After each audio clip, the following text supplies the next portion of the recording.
How's it going, guys? I guess better late than never would be the phrase I'd use to sum up this video. I'd like to try to get these out closer to the beginning of the month, but excuses, school, blah, blah. So, yeah. Anyway, here we are. We're going to do it now. It's time for the monthly builds of February. I did this kind of same thing this month as I did last month. Two different price points. These two price points are still similar, or they're related, but they're very different. Last month we did $500 and $1,000. This month I'm doing $750 and $1,500. I did kind of go through my process of how I pick these parts a little bit last month, but I'll reiterate one more time just for clarification. All this pricing is in Canadian dollars. I'm a flappy-headed Canuck here in Ontario, so it is what it is. I'm building these for you guys, so my Canadian dollars is what we're dealing with here, and I pick all my parts through NCIX. Reason for that is because I do find them to be very price competitive for the most part, and if they're not, they're usually pretty good about matching other people who are, as long as the item is in stock. So yeah, we're going with NCIX, and we're going with Canadian dollars, just for clarification. So I'm going to start us off. Normally I have my laptop here with my carts and stuff on it, but my laptop is in for repairs. Long story short, graphics card problem, but yeah, so I'm going with the old printed off cart for all these parts, so it's going to be a little more ghetto this week, but that's okay. Or this month. This week. Ugh, I'm not doing these weekly. Anyway, so yeah, both of these systems include a copy of Windows 10 Home. Like it or lump it, you know, Windows 10 is, or Windows in general, is kind of one of those necessary evils for if you want to play all the games out there for the most part. So, $750 build, our first item, a copy of Windows 10 Home, 64-bit of course. Kind of goes without saying. So yeah, then we're going into our case, which is the Cooler Master N200. It's a very nice little MATX ITX case. I wanted to keep the size kind of down. I figured I'd end up going with a with an MATX board in this one, or an ITX, one of those two, so that the smaller case keeps the price down as well. Power supply, Corsair CX430M. The standard 430 was about $3-4 difference in this case, because the modular one was on sale, so the 430M is going to be 80 plus bronze certified, so you got nice, clean, stable power. 430 watts is pretty much plenty for the most part, unless you start getting into some really high-end componentry. 430 watts will be able to keep you going. You'll still be even able to add in an upgraded GPU into this later if you want. You'll have the extra power. So, yeah, and we got the modular power supply there too, so you only got to use what you need to use, which is awesome. What else we got? So 8 gigs of DDR3. No Skylake parts on this, no DDR4. It's just 8 gigs DDR3, and that is Kingston HyperX Fury Black. I'm going to keep staring at the sheet here because I can't remember things. 1600 at CL10. Pretty standard kit, nothing fancy. Storage, we got a Western Digital Caviar Blue, 1 terabyte. Yeah, you could also grab a Seagate Barracuda. It's pretty much brand preference at that point. The pricing on the two is literally the same right now, so pick your poison. Alright, so for the meat and potatoes, I'll start us off with the processor, which was a hard choice at this price point. It honestly really was. So I went with the Athlon X4 860K.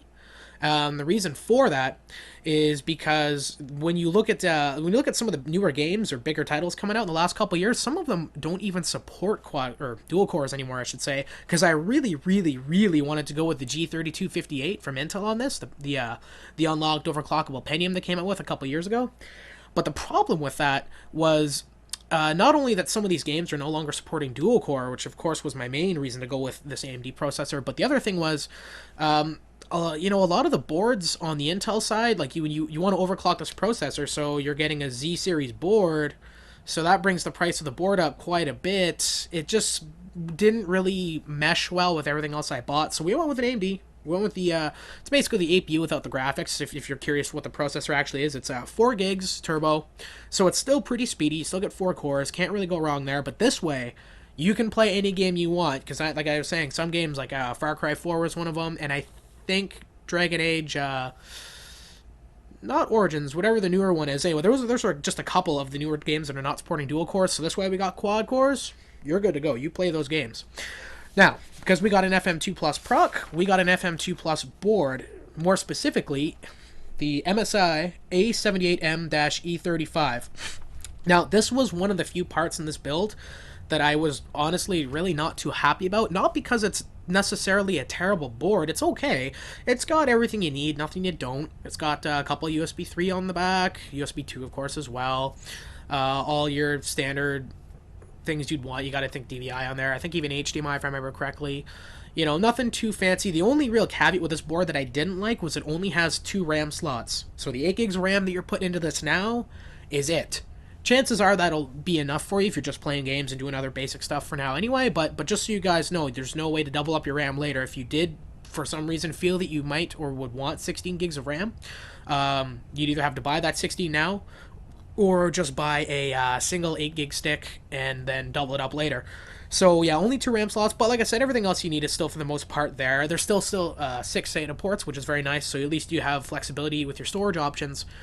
But yeah, all in all, it's a pretty budget FM2 Plus board. No frills, just what you need.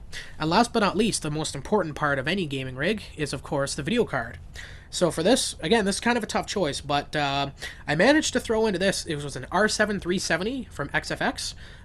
It's not one of the double dissipation, one of the fancy cooling ones. It's still a single fan, but I will say the shroud is aesthetically pleasing, if that means anything to anybody out there. If anybody cares about aesthetics, it definitely looks nice. And quite honestly, this isn't such a power-hungry card that having a single fan is going to cause it to overheat, really, at all. It's not a blower-style fan. It is centered. So at least, you know, the airflow is going out inside of the case, and it's a nice big 92mm fan. So in that sense, I wouldn't worry about it getting hot or really being overly loud. Just know that it's not like a fancy, like I said, a twin froze or a double dissipation or any of those fancy aftermarket coolers. It does its job, and it does it okay. So that brings our total for this up to just like pennies over $750. That is what you're looking at nowadays for this. Honestly, if there was a way where you could, if you can live without Windows 10, if you don't feel like you need it, if you're going to be running Linux or something, then, yeah, you can do a lot more with the extra $130. But for most of us, Windows is what it is. It's what we play our games on. So, yeah, that is the $750 build this month. Moving on. This one was more interesting. We got a $1,500 build. So we're doubling it up. So you can do a lot more now. Now we're cooking. So this is a really, really pretty mid-range build. So yeah, let's get right into it. First up, copy of Windows 10 Home. $130. You know the deal. Next up, because it was on sale, I managed to get a Fractal Define R4. Awesome case. I have one around here myself, or I did have one around here rather. I got rid of it recently, but yeah, awesome case to build in. Lots of room, very, very quiet. Lots of noise dampening material in there, and the fans it comes with are actually really decent quality too. So all in all, a very solid choice for a case there. Power supply, again, another Corsair CX, but this time I managed to get the 600M, so we got a modular power supply still. It's still 80 plus bronze, but now we got 600 watts to work with, so that's going to give you a lot more room for, you know, more video cards in the future, or more hard drives, whatever you want to do. Power shouldn't really be a problem, so that's good news. Next up, we got the RAM, which is still Kingston HyperX Fury Black, still 8 gigs, but it's DDR4, of course, because we have a Skylake build. And that one is 2133, sitting at CL14. Pretty basic memory kit, but again, gets the job done. So, excuse me. Not last, but getting the last, we have our storage, which this was a weird choice. I know this is going to be a little controversial for some of you guys, probably, but I went with a single 480 gig ADATA Premier SP550. So that's a 480 gig SSD, and the reason I did that is because 480 gigs is, I hate to use this term, but 480 gigs should be enough room for most people to start. It definitely has some growing room. You're not going to run out of storage overnight. And plus, if you really need to, for an extra $60, you can pick up a terabyte drive for storage.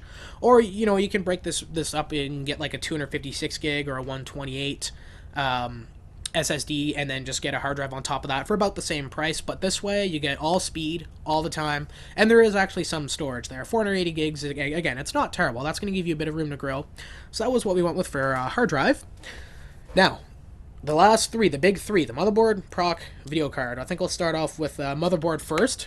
So, big shocker, it's a 170, but it's an H170 board. So, not an overclockable proc, we'll get to that in a sec. But yeah, we went with an MSI H170A PC Mate. And again, this is I don't want to say it's no frills. There's definitely some nice features on this board, but it's not fancy like any of the Gaming 5, Gaming 7, etc. boards that MSI has. Still has everything you need on it, though. This one you get 6 SATA. I believe it also has 1 SATA Express port on it as well, so if those drives ever exist at some point, then you can plug one in if they ever become a thing. But if they don't, you still have Turbo M.2 and Turbo M.2, meaning that you can. Not only does this board support the NVMe drives, but you can plug in an M.2 card and have it operate at the full 32 gigabytes per second, theoretically. Haven't seen anything max that out yet, but all the speed is there, so you can grab one of the new fancy, like a Samsung 950 Pro, one of the new fancy fast M.2 drives, plug her in, and it'll be wicked fast, so that's awesome. Good to have support for that.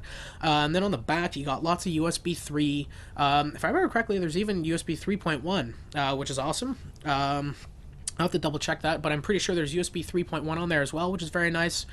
And then, there are other audio connections. I believe there's a DVI and I think an HDMI as well, all your standard connections, but none of that's really going to matter too much because of our GPU, which, again, we'll get to in one sec. Next up is our proc. So, again, obviously, we being an H-series board, we have a non-overclockable proc in this, but luckily, I did manage to grab, it is the Intel Core i5 6600. So, no, it's not the 6600K, but being the 6600, it is at least the fastest non-overclockable i5 that we can get. So that's 3.9 gigs turbo, which is pretty nice. That's actually pretty fast. That is not terrible at all. That's not going to be a bottleneck in any game. At this point, anyway, you'll be good for a while. I figured if we're going to get something that's not overclockable, we might as well get the fastest chip we can and throw in there, so that way you're good to go. And last but not least, definitely not least, the most important actually, GPU.